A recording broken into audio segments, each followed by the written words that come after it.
ప్రపంచంలో ఎక్కడున్నా మీ గోత్రనామాలతో వేదమందిర్ నిర్వహించే ఆన్లైన్ పూజలు హోమాల ద్వారా దైవ అనుగ్రహాన్ని పొందండి. అయితే ఎలాగో శ్రీకాంత్ గారి ప్రస్తావన వచ్చింది కాబట్టి ఆపరేషన్ దుర్యోధన ఈ ప్రస్తావన వచ్చింది కాబట్టి ఏం సార్ శ్రీకాంత్ గారితో మీకు స్టార్టింగ్ నుంచి కూడా ఆ బాండింగ్ ఇది ఎందుకంటే మీ థాట్ ప్రాసెస్కి వెరైటీ కొత్త ఆలోచనలకి శ్రీకాంత్ గారిని మీరు ఫస్ట్ నుంచి ప్రిఫర్ చేస్తూ వచ్చారు. మంచి సినిమాలు రాశారు. అవును, చాలా గొప్ప సినిమా.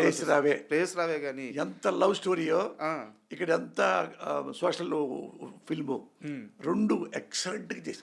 అలాగే ఇంగ్లీష్ పిల్లం ఈస్ట్ గోదావరి మొగుడు అసలు అన్నీ అద్భుత తాళీ సినిమా కానీ శ్రీకాంత్ గారికి మాత్రం చాలా ప్రత్యేకమైన సినిమాలు రాశారు. ఎలా కుదిరింది ఆ బాండింగ్? శ్రీకాంత్ ఎవరంటే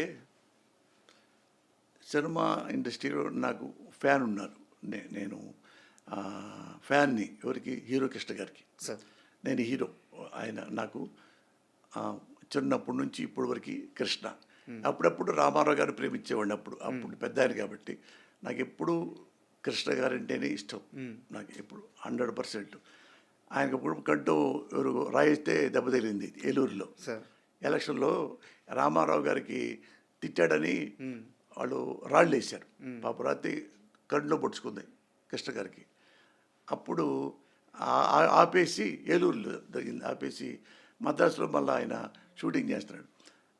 మేము చూడటానికి వెళ్ళాం కన్ను ఎట్టుందో అని, గుంటూరు నుండి. సార్ నమస్కారం సార్. నమస్కారం, నేను కృష్ణమూర్తి. ఏ ఊరు? అదే సార్, పెద్ద కాకలే సార్ అండి. ఆయన వాళ్ళ నాన్న, కృష్ణ గారి నాన్న గుళ్ళో ఆయన పేరు పెట్టాడు, శివరామకృష్ణ ఏదో పేరు. తర్వాత కృష్ణ అయింది. మా ఊళ్ళోనే ఆయన పేరు పెట్టుకుంది. ఆయనకి శివరామకృష్ణ ఏదో పోయి కృష్ణ అయినట్టుంది. ఆయన నాకెంత ఇష్టమో. ఆయన తర్వాత జూనియర్ కృష్ణ ఎవరంటే శ్రీకాంతే. అంత కృష్ణ గారు ఎంత సాఫ్ట్గా మంచోడో సేమ్ శ్రీకాంత్ అంతే. శ్రీకాంత్ మంచికి ఎంతో మంచోడు, మంచికి ఎంతో మంచోడు. ఎప్పుడు ఎందుకంటే ఆయన ఫస్ట్ సినిమాకి నేనే డైలాగులు రాసా అసిస్టెంట్గా. ఇది పీపుల్స్ ఎన్కౌంటర్, అందులో విజయవాడ అనుకుంటా అప్పుడు ఉండేది. అందులో నక్సలైట్ వేషం పెట్టారు. నా పక్క నుంచి కూర్చున్నాడు శ్రీకాంత్. చూస్తే మురళి గారు, నేను ఇదే నాకు ఈ వేషం నాకు ఇచ్చారు అంటే, అవునా శ్రీకాంత్ రాస్తానా, మీదే రాస్తానా అన్న. అవునా అవునా అవునా అన్నాడు. రాసిన తర్వాత నేను చెప్పా, చాలా బాగుంది మురళి గారు అన్నాడు. అది చెప్పా. ఆయన ఫస్ట్ డైలాగు, ఏరి పారేయడానికి బేలు రాళ్ళు కాదు మిస్టర్, తూర్పు నుండి పడమరకి, పడమర నుంచి తూర్పుకి మార్చింగ్ చేస్తూ ప్రపంచానికి పహారాగా వస్తున్న సూర్యుడు నక్సలైట్. ఫస్ట్ డైలాగే అది ఎక్సలెంట్గా చెప్పాడు అతను కూడా. అంటే అతను అగ్రెసివ్గా ఉంటాడు. లుక్ వరకు అతను కోపం ఉన్నప్పుడు కోపంగా ఉంటాడు, నిజంగా కోపంలాగా ఉంటాడు, నిజంగా ఇన్నోసెంట్గా లాగా కూడా ఉంటాడు. అది ఆ డైలాగు మంచి డైలాగు. ఈ డైలాగు మా వాళ్ళు గాంధీ గారిలాగా సత్యాగ్రహం చేయరు, నిప్పులు చెప్పుకుంటూ వస్తారు, నిప్పు సత్యాగ్రహం చేస్తారు అనగానే బాంబు బ్లాస్ట్ అవుద్ది. అయితే శ్రీకాంత్ గారి గురించి మాట్లాడదాం, ఇంకా క్వశ్చన్స్ ఉన్నాయి. ఎప్పుడో 35 సంవత్సరాల క్రితం రాసిన డైలాగ్ని అలవోకగా చెప్పారు కదా, మీ ఫోన్ నెంబర్ చెప్పండి. తెలీదు. అదేది నా సీన్ అది. అందరూ ఏందని చెప్పంటావు, దీనికి కథ ఉంది. 2000 ఎప్పుడు కొన్నారు సార్ ఫోన్? నోకియా. ఇప్పుడు లేదనుకుంటా అసలు ఆ ఫోను. నోకియా పుట్టినప్పుడు తీసుకున్నా. నాకు ల్యాండ్ అంటే ఇష్టం, నాకు ల్యాండ్ ఫోన్ అంటే సింపుల్గా ఉండాలి అని. ఇది మామూలు ఫోన్స్ ఉంటారు, యాపిల్ ఫోన్ అయ్యి ఉంటారు కదా, అవి కొనటం ఈజీ, అప్పుడే కొంటా. మా అబ్బాయిలు కొనుక్కున్నారు. నాకు తెలీదు, నాకు ఇంతవరకు వాట్సాప్ అంటే తెలియదు సార్. అన్నీ తెలిసే నేను సడన్గా ఫోన్ నెంబర్ చెప్పమని అడిగాను. పోసాని కృష్ణమూర్తికి ఫోన్ నెంబర్ తెలియదు, అకౌంట్లో ఎన్ని డబ్బులు ఉన్నాయో తెలియదు, ఎంత ఆస్తుందో తెలియదు, ఈరోజు ఇంట్లో ఏం కూర వండుతారు, ఏం చేస్తారు, ఇంటి కరెంటు బిల్లు, ఇంటి ఖర్చులు, అవసరాలు, ఎక్కడి నుంచి డబ్బులు వస్తున్నాయి, ఎటు పోతున్నాయి, ఏమీ తెలియదు. అంతే కదా? ఏమి అసలు నేను పట్టించుకోను. ఇంతవరకు వచ్చాము, ఏముందో ఆస్తులు మొత్తం అన్నీ కలిపి నా వైఫ్కి రాసిచ్చా. అట్లా 17 సినిమాలు చేసి భద్రాచలం కానీ అయోధ్య అన్ని రామయ్య కానీ లాస్ట్ అన్ని సినిమాలు నేను చాలా. చూశాను సార్. మీ ఇంటర్వ్యూకి వచ్చే ముందు ఆయన వికీపీడియా మొత్తం చేసే సినిమాలు మొత్తం చూస్తే శ్రీహరికి ఒక షేప్ ఇచ్చి, అంటే ఆయన సినీ కెరీర్కి ఒక షేప్ ఇచ్చి ఆయన్ని ఆర్టిస్ట్గా నిలబెట్టి స్టార్గా చేసిన ఆ 2 చేతులు మీవే. మీ పేరే కనిపిస్తుంది, ప్రతి సినిమాలో మీ పేరే కనిపిస్తుంది. బట్ అయితే ఒకటి శ్రీహరి లేదు. శ్రీహరిలో ఉన్న గొప్పతనం, ఒకడిని నమ్మితే జీవితాంతం అలాగే నమ్ముతాడు. అంటే పోసాని అంటే ఇష్టం. పోసాని కథ చెప్పి అరగంట కథ చెప్పి వెళ్ళిపోతా. ఇంకా డిస్కషన్ లేవు. ఇక డిస్కషన్ దాని సబ్జెక్టు మళ్ళీ అదేంటి ఇదేంటి లేవు. అరగంట అయిపోయింది, ఇది అయిపోయింది అంటే బాగుంది కదా, బాగుంది అంతే 2 మాట్లాడాడు. బాగుంది బాగుంది ఇంకేం మాట. వెళ్ళిపోయి 2 రోజుల్లో రాసిచ్చేవాడిని, ఆడబట్టి వెళ్ళిపోయేవాడిని. అదే తీసేవాళ్ళు సార్, అదే తీసేవాళ్ళు. ఏ గోల్ లేదు ఇసలు, డిస్టర్బెన్స్. ఆయన మరణ వార్త తెలిసిన తర్వాత ఎలా జీర్ణించుకున్నారు? అంటే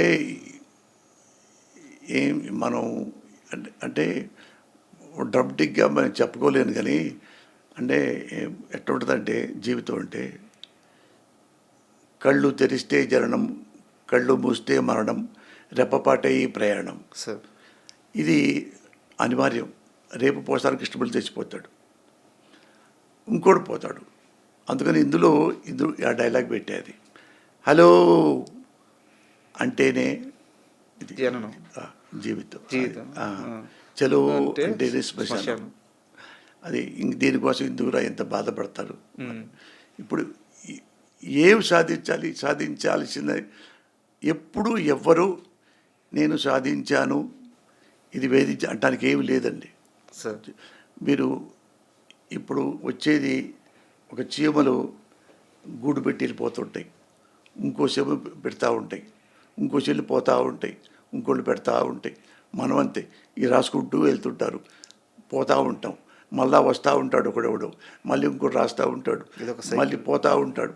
అంతప్ప నేను ఇటు చచ్చిపోయాడు కానీ అయ్యో చచ్చిపోయాడే అంటానికి నేను అనుకోని 90%.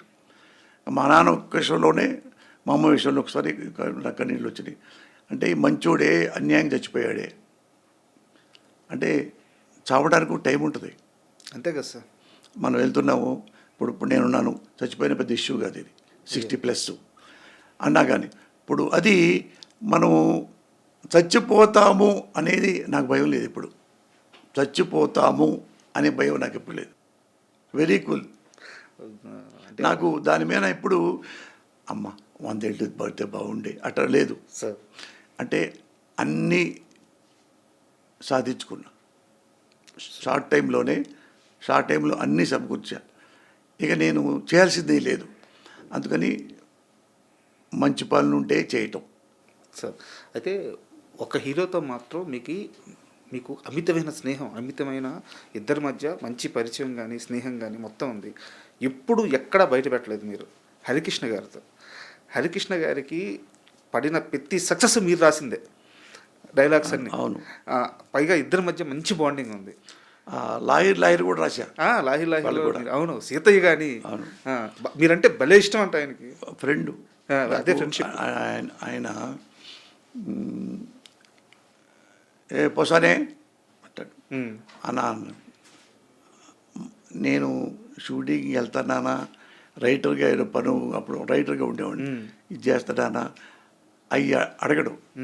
పోసానే పద మన లక్ష్మీ దగ్గర అదో పేరు ఉంటుంది, ఆవు పేరు, ఆ పేరు వాడికి వెళ్దా పద. ఆయనకి ఇష్టం ఆవులు అంటే. ఇక సీనులు లేవు, పుస్తకాలు లేవు, ఏవి లేవు, అనే కూర్చోటమే. అంటే అంత ఇష్టం నాకు. ఆయనకి నేనంటే ఎంత ఇష్టం.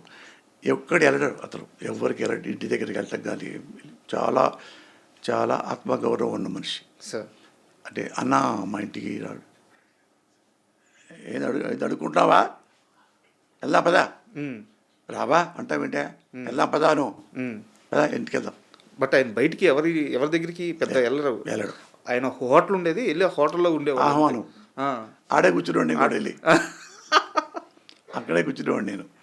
అక్కడ మా ఇంటికి వచ్చి కూర్చొని ఒక అరగంట గంట పైన కూర్చొని టీ తాగి కబుర్లు చెప్పి మా పిల్లలకు కొంచెం నవ్వుకొని మేము ఆడుకొని సంతోషపడతాడు తను.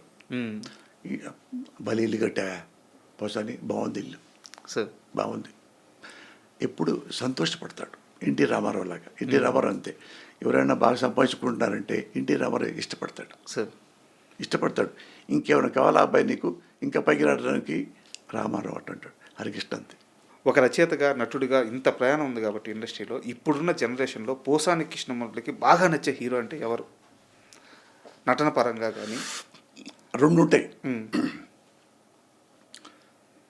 నాకు ఫస్ట్ సూపర్ స్టార్ కృష్ణ గారు అంటే నాకు ఇష్టం. సార్ కృష్ణ గారు లేరు, ఎవరు లేరు. నాకు హీరోల్లో లెజెండు అంటే చిరంజీవి ఇష్టం. సార్ చిరంజీవి ఇప్పటికీ సూపర్ స్టారే, number 1. Frankly artist Rajendra Prasad. Sir ఆర్టిస్టుగా చెప్పాలంటే రాజేంద్ర ప్రసాద్ గారు తెలుసుగా. అయ్యో, నటకిరీటి. నటకిరీటి. రాజేంద్ర ప్రసాద్ గారుకి కమల్ హాసన్కి ఇద్దరు పక్క పక్కన పెడితే నీకు ఎవరు ఇష్టం అంటే నేను రాజేంద్ర ప్రసాదే చెప్తాను. సార్ ఎందుకంటే అర్థం,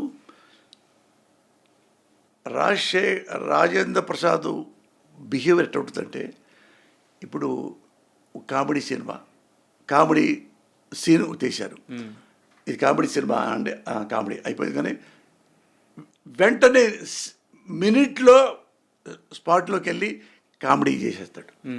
కూర్చుంటాడు, బజ్జీలు తాగుతాడు, టీ తాగుతాడు ఏదో అనగానే, సార్ ఇది కన్నీళ్ళది, ఓ అమ్మ చనిపోయిన సీన్ కూడా ఇవ్వాలి పెట్టారా, ఓకే ఇది అమ్మ సీన్. అక్కడికి వెళ్ళంగానే చచ్చిపోయింది సార్ మా అమ్మ, వెంటనే వేరియేషన్, చచ్చిపోయింది సార్ మా అమ్మ, ఎందుకు చచ్చిపోయింది సార్ మా అమ్మ. అసలు ఏమీ మాట్లాడకుండా ఏడిపిస్తాడు. సార్